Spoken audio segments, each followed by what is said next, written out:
Hello दोस्तों, मैं हूं कमलेश और आप सभी का स्वागत करता हूं आपके अपने YouTube channel study with Kamlesh 2.0 पर। तो दोस्तों, हमने एंटीजन और एंटीबॉडी के जनरल फीचर्स के बारे में पढ़ लिया है। अब हम डिस्कस करेंगे एंटीजन एंटीबॉडी रिएक्शन। तो आप यहाँ पे देख पा रहे हो, फर्स्ट में है precipitation, then agglutination, then neutralization, then complement fixation test, opsonization, immunofluorescence, RIA, ELISA और केमिल्यूमिनेसेंस, इम्यूनोक्रोमेटोग्राफी और इम्यूनोब्लोटिंग।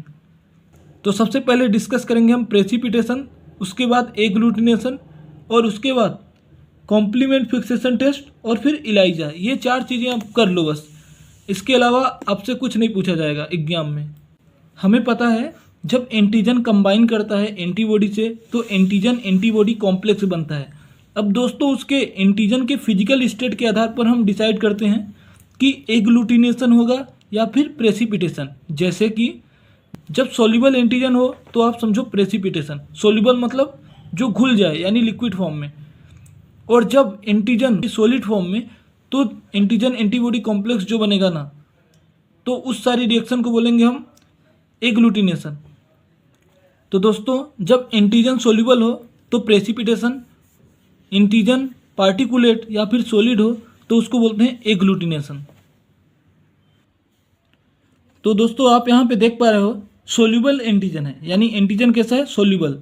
और जब एंटीबॉडी कंबाइन करेगा इलेक्ट्रोलाइट के प्रेजेंस में प्रेसिपिटेट बनेगा, यानी प्रेसिपिटेशन रिएक्शन होगा।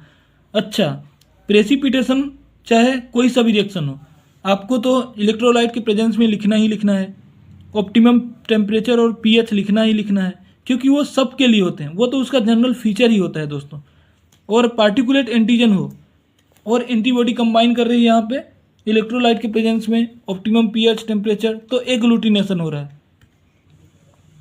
दोस्तों, आप यहाँ पे देख पा रहे हो जो एंटीजन है हमारा कैसा है, सॉल्युबल है, और जब वो एंटीबॉडी से कंबाइन करेगा तो एंटीजन एंटीबॉडी कॉम्प्लेक्स बनेगा जो कि इनसॉल्युबल होगा। तो ये होता है प्रेसिपिटेशन में। जो ये रहा हमारा टेस्ट ट्यूब, उसमें आप देखो जो पिंक कलर से दिखाया गया है आपको एंटीजन दिखाया गया है, और जो ब्लैक कलर से दिखाया गया वो आपका एंटीबॉडी है दोस्तों। तो दोस्तों, आप यहाँ पे देख पा रहे हो टेस्ट ट्यूब में जो एंटीजन एंटीबॉडी कॉम्प्लेक्स बना है ना, वो बॉटम में बना है। तो अगर बॉटम में बने दोस्तों तो उसको बोलते हैं सेडिमेंटेशन, यानी कि जो प्रेसिपिटेशन होता है ना, वो सेडिमेंटेशन और फ्लोक्यूलेशन दो पार्ट में डिवाइड कर सकते हैं उसको। सेडिमेंटेशन का मतलब क्या होता है, बॉटम, यानी कि जब एंटीजन एंटीबॉडी कॉम्प्लेक्स बॉटम पे रहे तो उसको बोलते हैं सेडिमेंटेशन।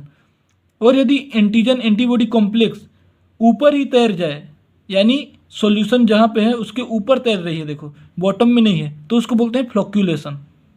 तो आप यहाँ पे देख पा रहे हो दोस्तों, जो प्रेसिपिटेशन है ना, उसको मैंने दो कैटेगरी में डिवाइड किया है।